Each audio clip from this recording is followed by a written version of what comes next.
Hello, everybody. Richard Hart here.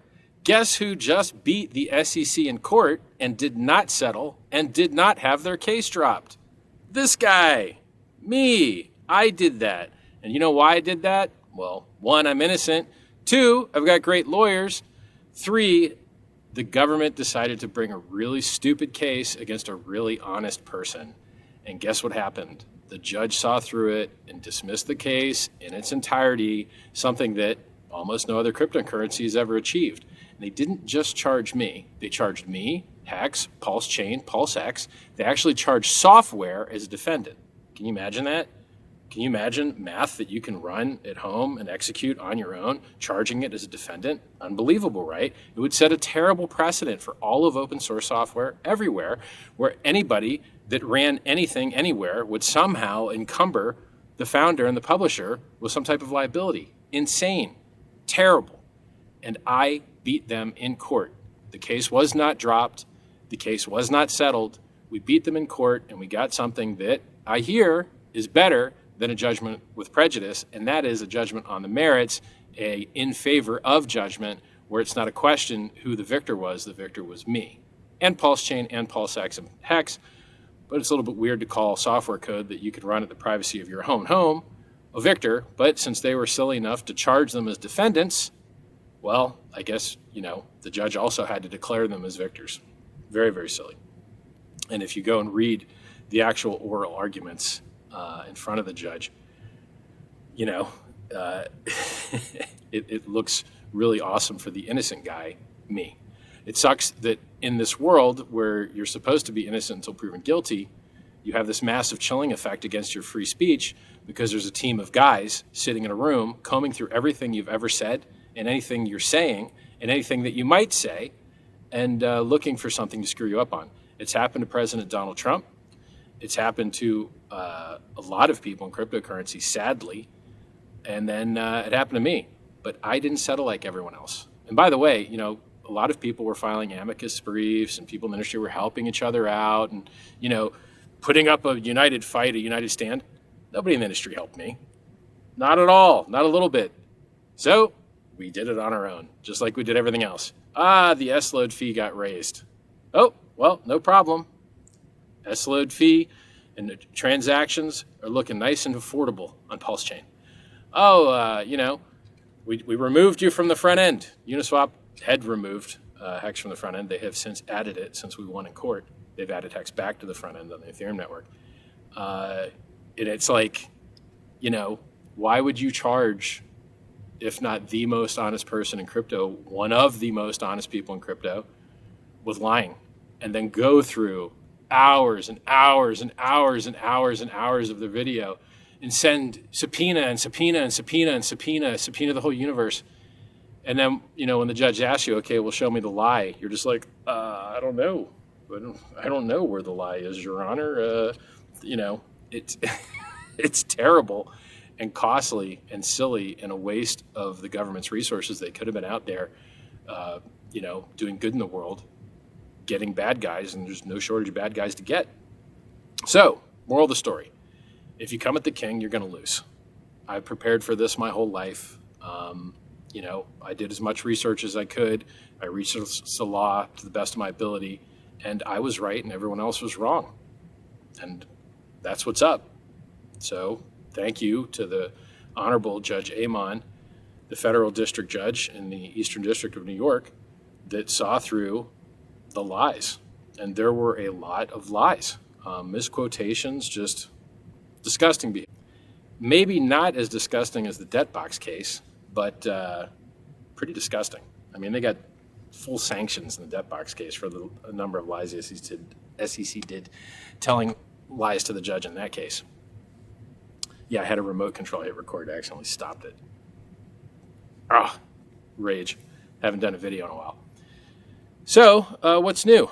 Well, we've got, with this new legal clarity that almost no other coin in the world has, including Ethereum, no one's willing to go on record and say Ethereum's not a security. I think I heard somebody from the CFTC say that, but nobody from the SEC that I'm aware of has gone on record saying that. Look, I think that software that you run in the privacy of your own home is unlikely to be a security. So I would prefer a world where people can make their own decisions. You know, for a disclosure-based regulator to pretend the disclosures don't matter is just wild. Well, anyway, long story short, I won, they lost, I was right, everyone else was wrong. And that's what happens when you're honest. You have the facts on your side. You know, there's a lot of people out there that aren't honest.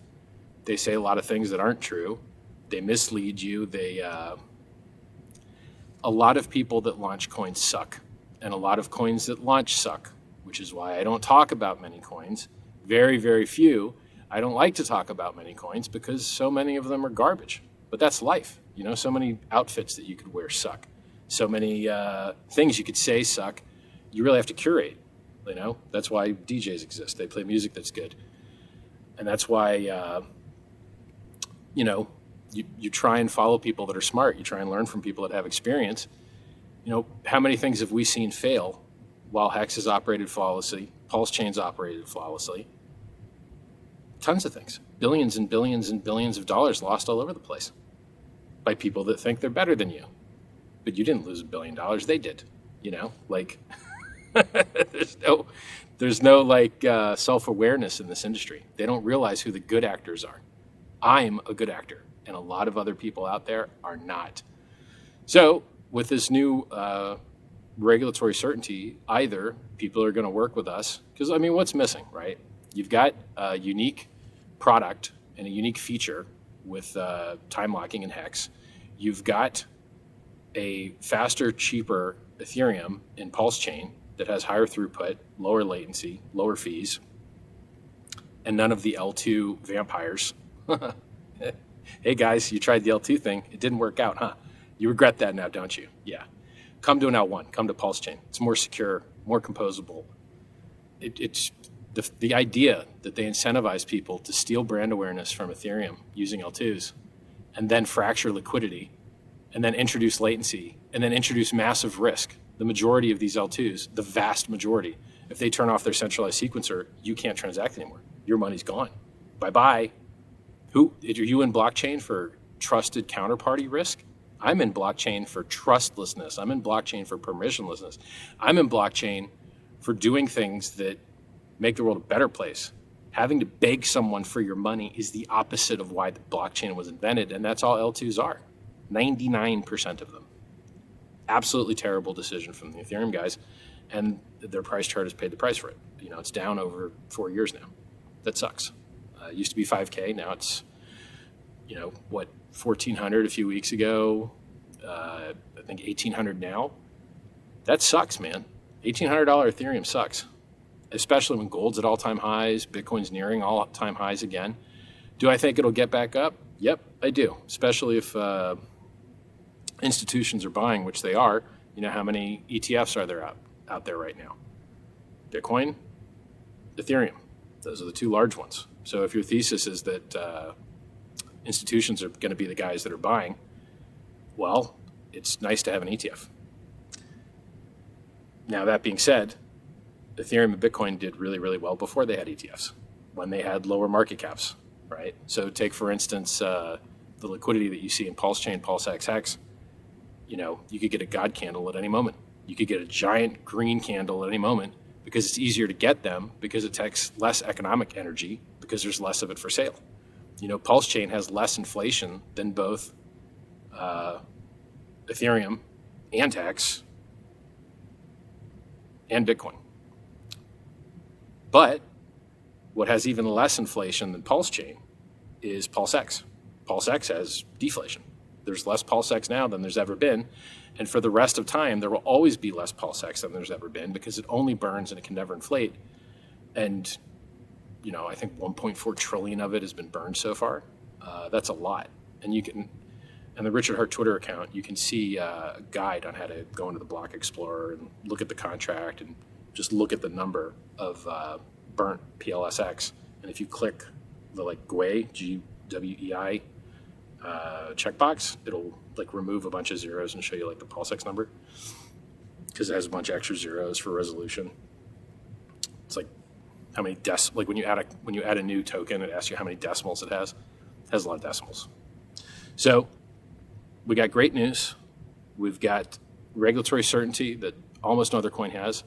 If people don't start doing nice things for us, working with us, listing, etc., I wouldn't be surprised to see people just start up competitors. The regulatory environment's never been nicer. I mean, you had a memo from Todd Blanche of the Department of Justice, which specifically was titled Ending Regulation by Enforcement, or Ending Regulation by Prosecution.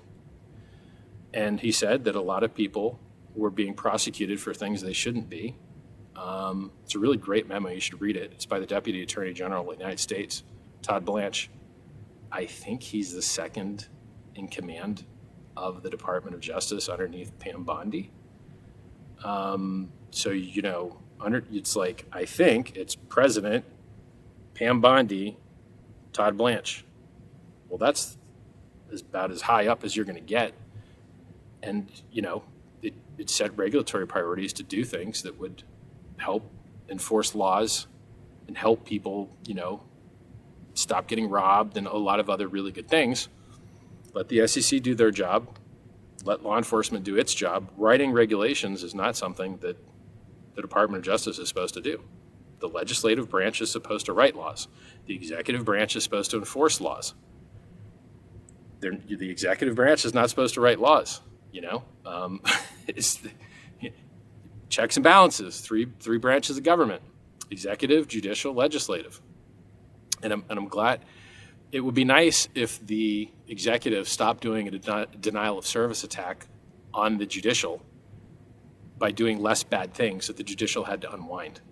So 2 years ago, the executive decided to file a bad lawsuit against me and Hex and PulseChain and chill our free speech and chill our ability to publish free and open source software that is used by others to publish and associate their thoughts publicly. That's wild. And then they sent out all these subpoenas to people that are basically reporters doing their own research and reporting what they find. Original researchers. People in our community, they're not spouting off things that they read from somebody else like a normal reporter reading a teleprompter. They're doing their own original research, and they should have the same protections against interference with the media process, where you go and you learn and you publish to the public things that they could improve their lives with, knowledge, like what I'm doing with you right now. I am stating to you verifiable facts that I hope will make your life better. For instance, there was a conference that I didn't know about called PulseChain 2055 conference. I guess we love the 5.5s. So for instance, the maximum length stake that you can make is 5,555 days in Hex. The Hex.com diamond has 555.55 carats and 55 facets. And then the judgment came out on May 5th, which is 5/5 of 2025. It's just funny. I think numerology is stupid. I don't believe in it. But branding and shelling points and everyone kind of focusing on the same thing, it's kind of fun, right? It's good for just for fun. So and it's also funny, the final judgment is like document ID number 888 or something. Now I'm telling you, like, numerology is stupid and I don't like it, but these are just a couple things that popped out at me, which is funny. So where was I? I don't know. I don't have a script. I'm just telling you the truth as I know it. So we had a beautiful document from Todd Blanche, the Deputy Attorney General of the United States Department of Justice, trying to get rid of all this waste of resources and misallocation of resources that's making the United States a worse place and injuring what Donald Trump, the President of the United States, has declared by executive order to be a critical industry. So do you want to help the United States? Are you subject to the command of the Supreme Commander of the United States, the President? I think he might even be above Supreme Commander. Anyway, yeah, probably you are. Probably that's your boss. Probably you should follow the law and orders, So if the President of the United States says that cryptocurrency is a critical industry and it matters and you should try and help it instead of hurt it, probably you should try and help us instead of hurt us. And there's a lot of us out there, millions and millions and millions and millions. And that's why, I dislike gatekeepers. I dislike big corporate entities. I think cryptocurrency was invented to replace all those guys. But at least Coinbase is out there doing good lobbying and trying to get good laws passed. I'm not saying all their laws are good. I think they have an angle where they want to, make USDC better than other things because they make money on USDC. So I'm not saying every law they produce is great, but they are doing a lot of good work with Paul Grewal. I'm not sure that's how you pronounce his name, but he's the chief legal officer over at Coinbase. These guys are filing cases they won a case in court against FinCEN to get Tornado Cash removed from the OFAC sanctions list. This is an example of a human being or a few human beings at the United States government chilling your speech, chilling your ability to associate with others, chilling your ability to do math and publish it publicly on the blockchain. A guy or a few guys in the United States made it impossible or illegal for you to do that. And then the court had to stop them and say, no, that's not okay. You can't list code that people run from their houses as though it were an entity to be sanctioned. And then they try and play games. They try and go, oh, okay, we'll stop, but don't put a judgment on us. We don't need an extra control. We're just going to stop on our own. The number of angles and lies and misleading things that you see the guys on the prosecutorial side do, it's just wild. You're like, why? Guys, there's laws, there's rules. I mean, I just heard in the Samurai case, I just heard that the prosecutors have a meeting set now with the judge, I believe tomorrow, regarding a Brady violation, which is where the prosecution hides evidence that would lend towards the innocence of the accused party. And apparently FinCEN directly told DOJ that they didn't think Samurai would be considered a money transmitter because they didn't actually receive money.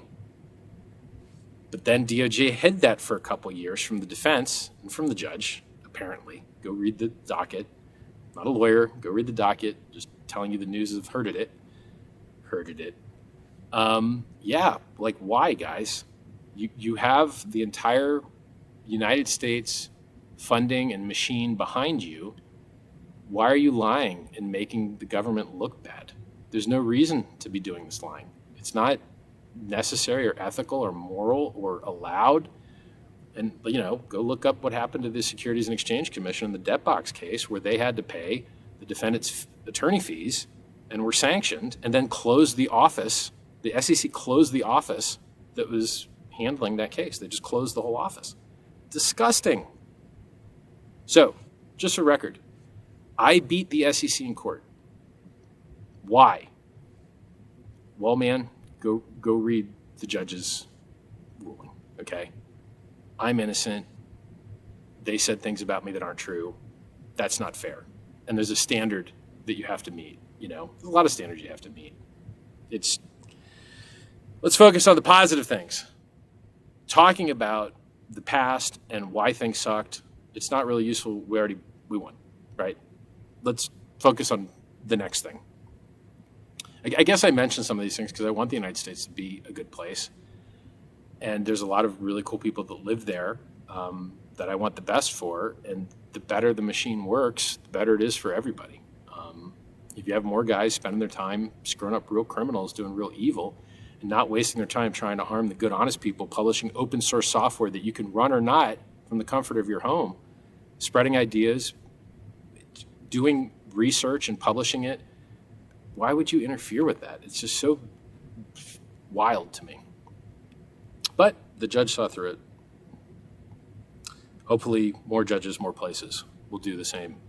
The world would be a better place. So what should everybody focus on? I keep beating the same drum and then people just don't listen. For some reason, they don't listen. I don't know why.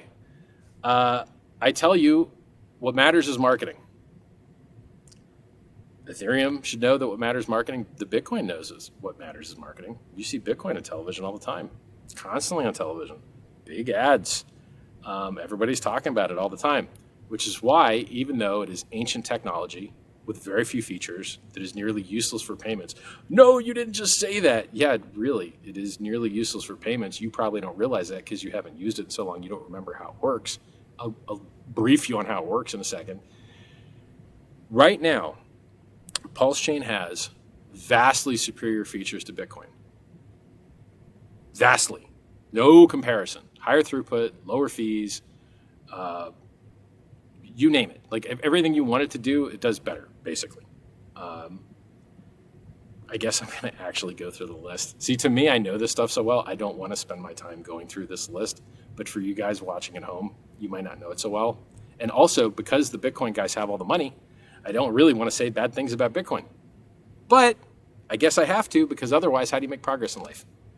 If you choose inferior technology over superior technology, how are you supposed to make progress in life?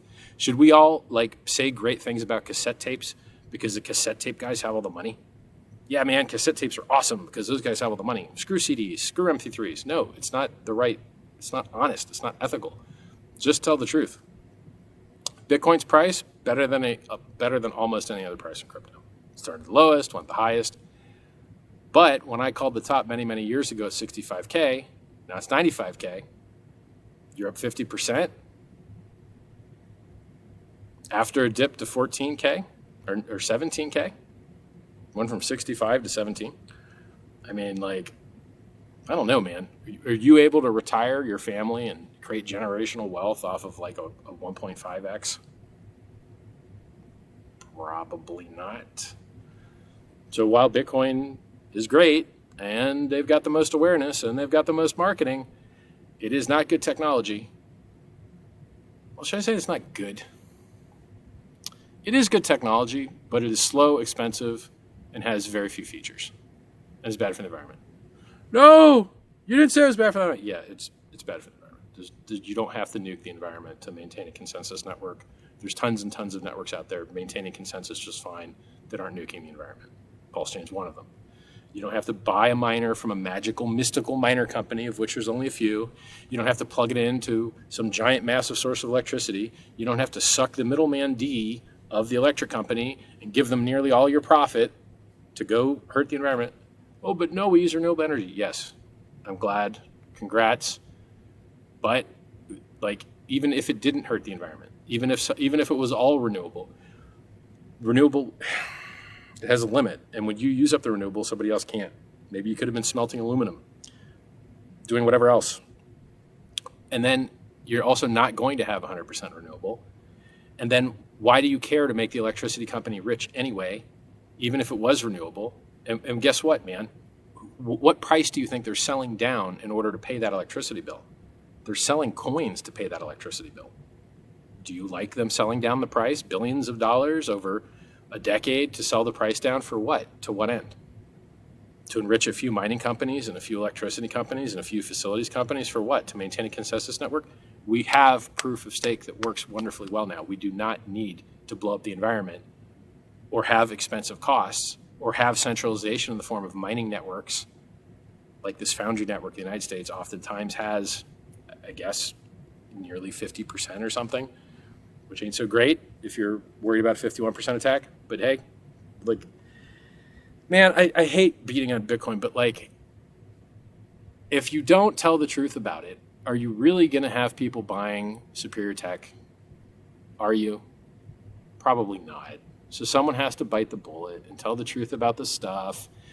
And yes, it sucks because they're all tribal and they're going to hate on you, but they were going to hate on you anyway. So you might as well just tell the truth, and then they're just going to hate you anyway. Bitcoin's had more than one inflation bug. PulseChain has not. Bitcoin doesn't have stable coins on it that are worth a crap. PulseChain does. Bitcoin does not let you launch your own tokens easily. PulseChain does. Go to pump.tires. You can run your own code, launch your own coin like that. You can publish documents very easily on PulseChain. You can communicate and message other people on PulseChain. You can have privacy and anonymity if you want. There's ZK-enabled privacy tech on PulseChain. These things do not exist on Bitcoin, and they are awesome, and they are progress, and it's a better tool. If you believe in toolboxes and you believe in empowering people to be able to do what they want to do to make their lives better, PulseChain has superior tech. Hex has superior tech. PulseX has superior tech. Is there an on-chain exchange using Bitcoin to remove counterparty risk? Not that's any good, not at all. But there sure is on PulseChain. That's PulseX, pulsex.com. So, and these are just like, there's so many more features. It's like nearly endless how many superior features there are. It has a better logo. It has a better name. I like the founder better. He's still here, still talking. Yo, Satoshi, where you at, bro? Satoshi, you win any cases in court to help set positive precedent and positive vibes for cryptocurrency at large? No. I did. Hi. Where you at, man? I'm right here. Where are you? Yeah. So, like, in the end, oh, by the way, to tell you how stupid cryptocurrency is, if you go on these sites where people go to discover new coins to get scammed by, so like, if you wanted to get scammed by Luna, it was right on the homepage. If you wanted to get scammed by Yams, it was right on the homepage. If you wanted to get scammed by a lot of different things, it was right on the homepage of a lot of different sites for you to get scammed by. But it wasn't on my homepage. I wasn't promoting that garbage. I wasn't promoting FTX. I was telling you to make sure your money wasn't on it. I wasn't promoting BlockFi. I was telling you to make sure your money wasn't on it. I wasn't telling you to use Celsius. I was telling you to get your money off of it because you're taking counterparty risk. You're going to lose. It's the opposite of why the blockchain was invented. I was right. They were wrong. But all the scumbag trash maggots that promoted all that stuff, they just continue to operate like it never happened. You know, they're just like, oh yeah, we don't learn. We're not going to learn. I was right. You guys were wrong. Kneel, respect, learn, because I've been telling the truth and spreading it since before you got here. Period. You know, even Michael Saylor. I was promoting Bitcoin when Michael Saylor said it was going to fail like online gambling when they passed the port bill and killed party poker or whatever. It's weird that the government just kills the whole industry with a law with a different name on it. Like Bank Secrecy Act, you have no secrecy. Patriot Act, you have less freedom, etc. You're just like, hey guys, why do you name these the opposite of what they mean? Like, what's up with that? Also, the magic numbers that they choose. You can travel with $10,000 across the border, but every year that $10,000 is worth less until the point where you're not going to be able to cross the border with enough money to buy a cheeseburger because 10K won't buy a cheeseburger. But the people in the government, they're just like, yeah, man, we didn't know inflation existed. So we just write these magic numbers that never update. They don't track inflation. Isn't that funny? What? And you want to go back and find out, like, which specific humans, I'll give you an example. Talk about beating the SEC. The SEC is not a thing. It's the couple of humans at the SEC. There's 5 commissioners at the SEC. If they followed their own rules, some portion of those 5 had to vote to bring an action. Which 5 are they? We don't know yet. We don't know yet. Was it all 5? Was it 3? Did they miscount? Who knows? We should find out, right? Freedom of Information Act. They can't hide behind investigation privilege or whatever because case closed, homie. Like, the case gone. Bye-bye. So now Freedom of Information Act should allow to find out which of those 5 people decided to bring this silly thing. And then you try and assign blame. Like, okay, at this entity, who are the guilty parties and to what degree are each of them responsible? Hard to say. For instance, with this, like, who is the person that chose that 10K limit and why does it never move? And why are these magic numbers all over the place? And who are the people that made those mistakes? And do they ever apologize for it? Has anyone ever held them to account? Like, hey, you made everything in the world worse by not understanding inflation exists and choosing numbers that never update to account for it. Do you feel bad about that? Do you feel sorry about that? Have you ever tried to fix your mistake? Have you ever allocated any of your resources or time to undo the screw-ups that you've made in governance? And there's enough to go around, right? Like, there's bad laws all over the place globally. And I just never see anyone accepting responsibility. It's just like, man, anyway, I'm trying to make the world a better place. Speaking of making the world a better place, I raised $27 million for charity. Didn't give $27 million for charity, raised it. You guys gave $27 million for charity. You guys deserve the credit, and you guys gave your money to an entity or entities that are literally spending it on medical research to try and save your life. I love that. There's a lot of guys that say they support longevity, but when it comes time to raise the old money, they're not doing anything.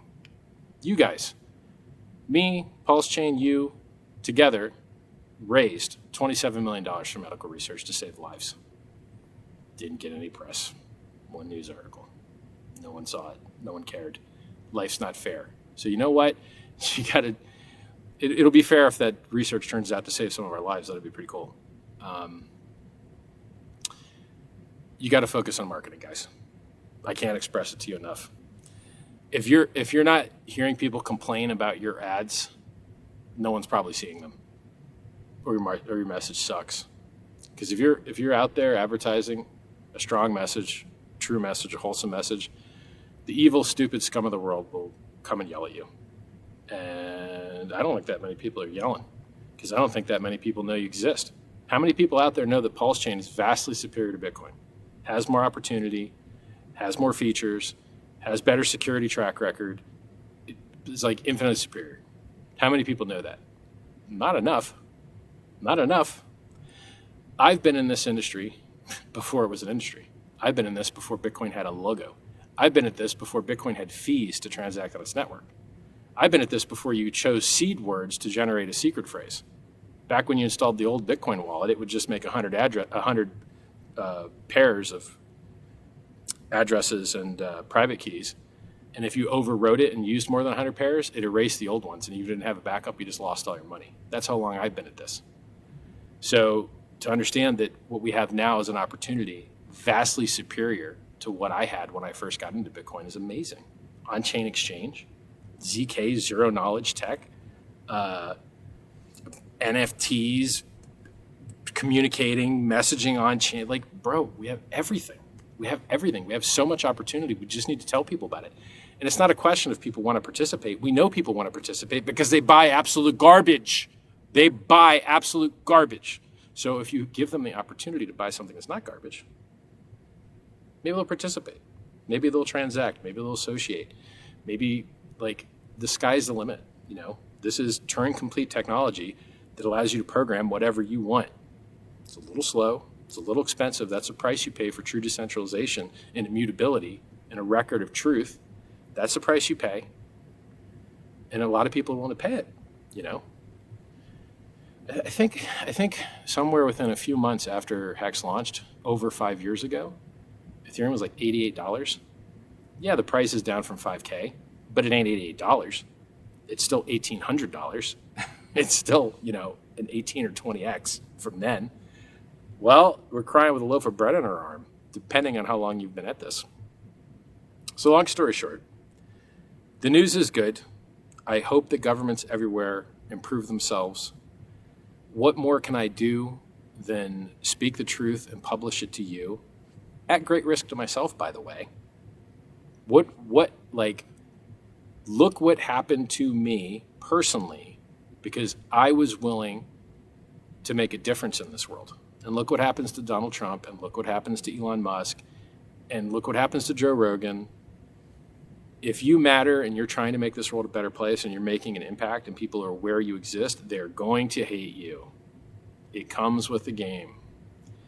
And you've just got to be able to accept that trade. That just has to be a trade that you're willing to make. And it's a trade I'm willing to make. And that's why I'm here, and I'm proud to be speaking to you guys. And to tell you the truth, everything is far better than it needs to be. It's far better than Bitcoin is or ever was. How is PulseChain currently right now not better than Ethereum? Real question. Does Ethereum have a feature that you wished that you had? What's that feature? L2 stealing your brand? Centralized mining, like where you give your coins to some entity and then they like stake them and then give you some yield. Like what is the feature? The feature I see that Ethereum has that I wish PulseChain had was good on-ramps. I like that. But minus the on-ramps, I guess they have a good privacy anonymity set for their zero knowledge, privacy tech too. PulseChain doesn't have that. There's only two things I can think of. We've got higher throughput. We've got lower fees. We don't have L2 vampires. I think we have a more decentralized validation network. And I think we we only would accept, I believe the PulseChain community and the validators on it would only accept tried and true tested upgrades from Ethereum, but Ethereum doesn't have that privilege. So Ethereum, when it upgrades, has to hope that the testing it did on its testnet worked right. And sometimes it doesn't. Geth just recently pushed an emergency hotfix because people were getting slashed because they weren't signing transactions properly, something to that effect. Check the Richard Hart account, it tweeted about it. So if you had the opportunity, let me put it to you this way.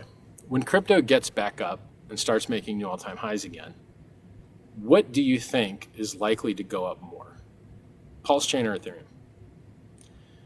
Which one's lighter? Which one has a founder that speaks English? I'm making fun of you there, Vitalik. I love that you're focused on privacy tech. I love that you haven't done a Satoshi and disappeared. I love that you are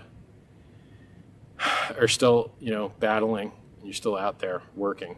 A lot of people just stop and they disappear. A lot. I'm not one of those guys. Yeah, so I think we have massive opportunity in front of us. Look at PulseX. The guys that bought the Uni token have been getting wrecked by the foundation there over and over. They dangle this thing like, we'll turn the fee switch on. You guys will be able to cash for some value. Well, that never happened. But then you look at PulseX and you're like, yeah, that buy and burn function is burning coins like crazy. Is doing what is a superior thing as far as market economics go, right? Like people are deciding to reduce the supply by deciding to run code that destroys coins. Thanks, people that are deciding to do that. That's very nice. Since supply and demand exists, with static or increasing demand, you get increasing price based on lower supply. That's it. So I think PulseX is way cooler than Uni. I think PulseChain is way cooler than Ethereum. Thank you guys for being our testnet. We really appreciate the work that you guys do.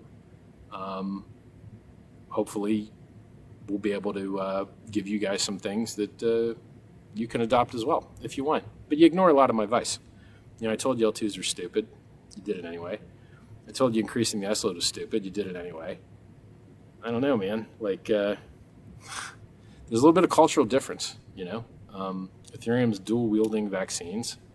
I'm not, there's a little bit of cultural difference.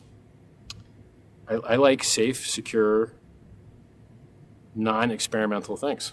And I'm not willing to push the limit or push the edge or risk security in order to get benefits no one cares about or don't really move the needle. So, long story short, I really do hope the Ethereum price goes up more than most people. I really do hope. I think I care more about the Ethereum price going up than Vitalik. I really do. So, but just like saying the truth about Bitcoin and its technical features, if you're afraid to speak the truth because you're afraid guys aren't going to buy, they weren't going to buy anyway. And it's the same with Ethereum. If you're afraid to tell the truth about Ethereum because you're afraid you're going to make somebody mad, bro, stop cucking yourself. They weren't going to buy anyway. So just speak the truth. There's a benefit to doing it. So everything's better than it's ever been as far as technology goes. You've got more features. You've got higher throughput. You've got lower fees. I mean, heck, even Ethereum has low fees now. Let me teach you something about fees. Could every company lower their profit margin to zero if they wanted to? Yeah, sure, I guess, unless you're already losing money, and then zero would look great to you. But if you're making money, you probably could lower your profit to zero. Is that good for your company? Maybe not, because then you can't pay for R&D, or you can't pay for marketing, or you destroy the industry so that other parties don't want to work with you because there's no profit in it left for them, right? There's a reason that a lot of manufacturers globally try to enforce an MSRP, manufactured suggested retail price, because guys have seen what happens when there's really a race to the bottom. And then, whereas you used to make money, now you don't make money anymore. Block space and blockchains are kind of the same thing. If it is true that supply and demand exists, then you, I believe, can underprice blockchain space. And when you price it too low, it ain't great. There's an ideal, a race to zero is not the ideal way for any organization to function that has other goals aside from price. So would you have, I'll give you an example. Would you have preferred Ethereum to cost $1 to send a coin on, but have a $5,000 price?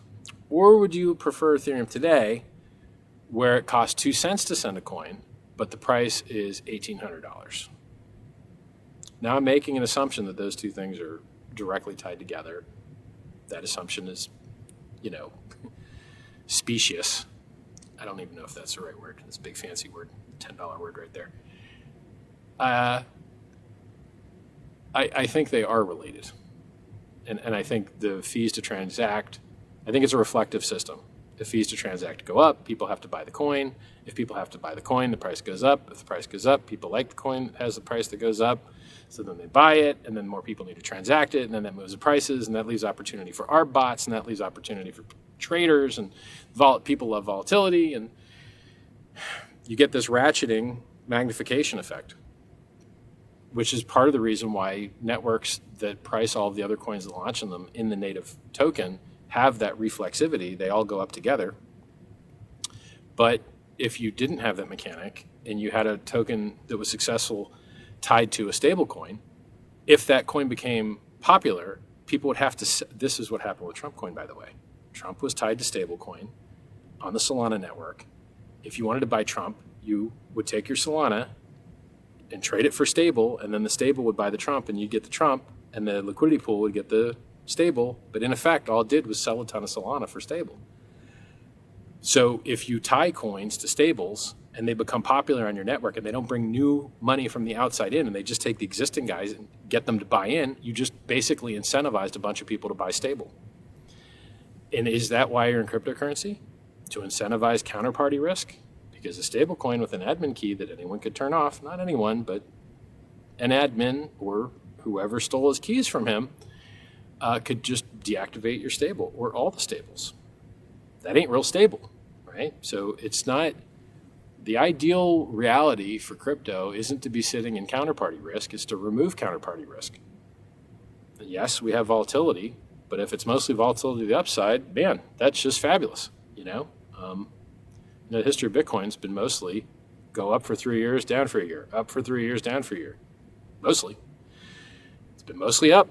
It's just how you go from something that costs nothing to something that costs near $100,000 today.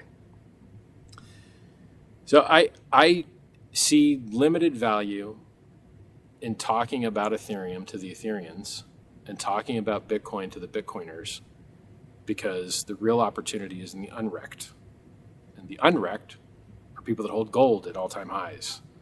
And I guess Bitcoin near all-time highs. And I guess the S&P 500 near all-time highs, but I think it's in a pretty good dip right now. No one expected Trump to do the things he did. It was kind of a surprise. So the market's like, yo, what are you doing? Very interesting. So, long story short, what we have is amazing. If you guys talk about it, cool. If you don't, I'm willing to bet other people will. The only thing that's missing is marketing, and it's far better than it needs to be. And the opportunity is absolutely gigantic. It's bigger than what you have with Bitcoin, in my opinion. You're up 50% from 4 or 5 years ago. It's not that great. It's better than being down, but it's not like gold at all-time highs. I mean, gold's up 50%. Gold went from 2K to 3,300, 3,400. That's better. I wish you guys could see my hands.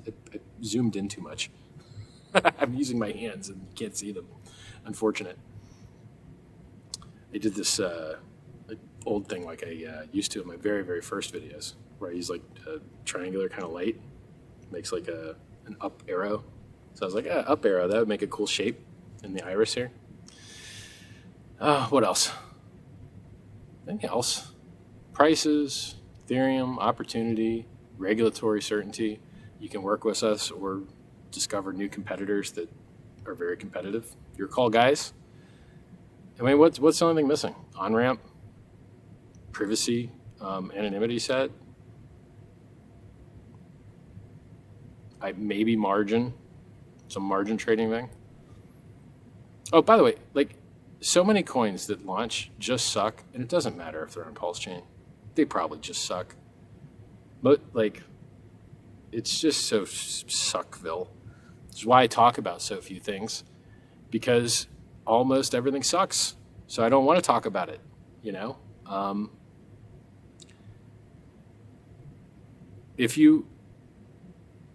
Another education. If new people come to your chain because they discovered you from some stupid thing, and that new stupid thing is tied to the native coin, then people will have to buy the native coin to get the new stupid thing. And it will lift the prices of all the things on your chain, or attempt to. It will put pressure in that direction.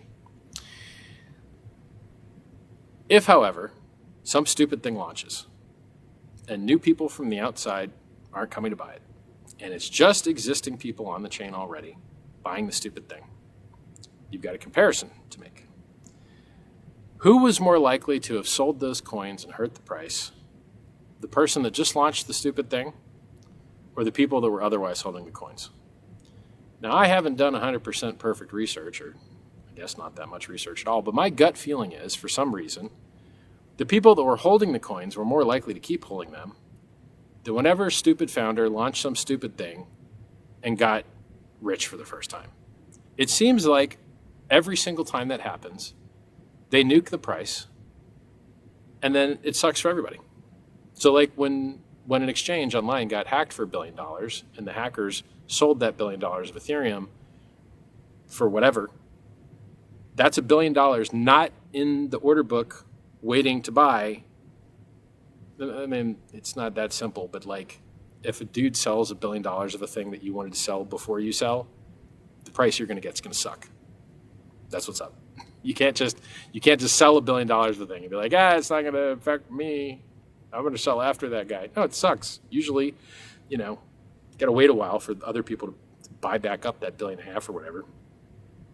Not an exact science, but supply and demand, it exists. Supply and demand exists, and it works. And if someone increases the supply to the market by selling it, it hurts the price. Period. If you don't think that's true, go argue with every economics textbook in the history of man ever. The same thing happened like a week or two ago, maybe even just a week ago, where a guy got hacked for 330 million Bitcoin, and it got sold for Monero. I guess the hacker likes anonymity. Apparently anonymity is a human right. Kind of interesting. Anyway.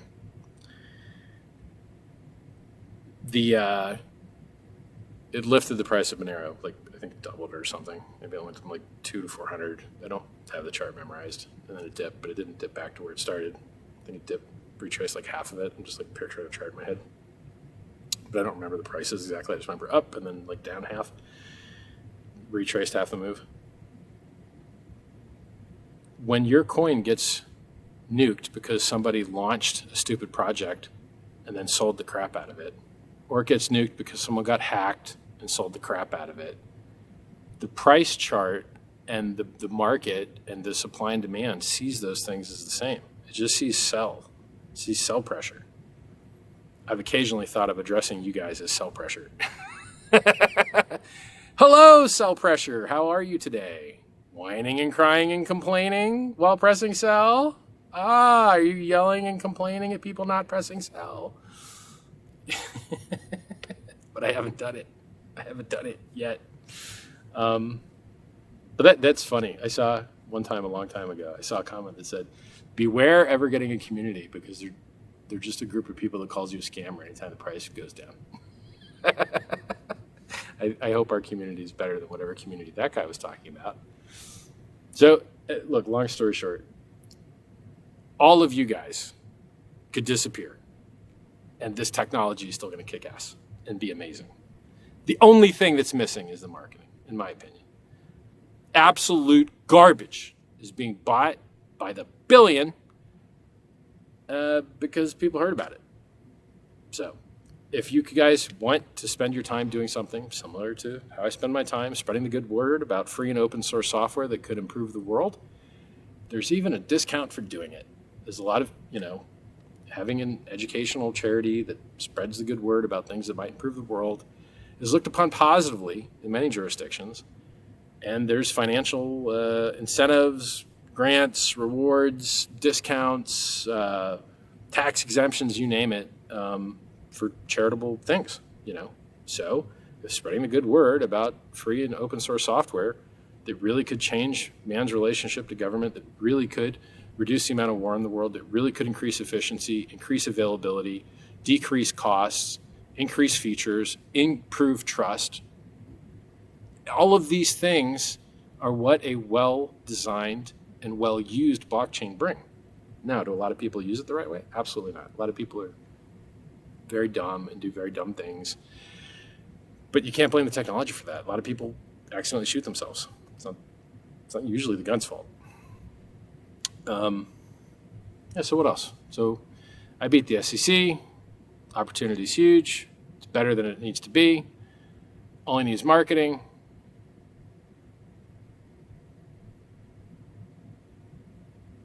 Is that it? Let me think.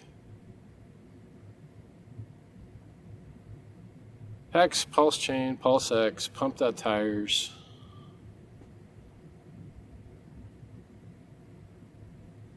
Yeah, I don't know. I mean, there's no reason I can't do more videos like this if something else pops in my head. So it's good hearing from you guys silently. I'm just going to assume all you guys are out there saying wonderful, beautiful things. Yeah. So it's good to be back. And I hope to make the world a better place. And I'm glad to hear that the Sens Foundation or Aubrey de Grey's other foundation is using money that was generated and raised by me and PulseChain and you guys in order to make the world a better place. It's really hopefully making an impact that a lot of other people aren't making. And I mean, if I died today, which is unlikely because God, look how healthy I look. It's like, yeah, man, at least I raised $27 million for charity. At least I built free and open source software. I did the best I could. At least I did the best I could to set positive precedent for publishing free and open source software that allows you to publish and associate immutable truth online. Just awesome. All right, guys. Talk to you soon.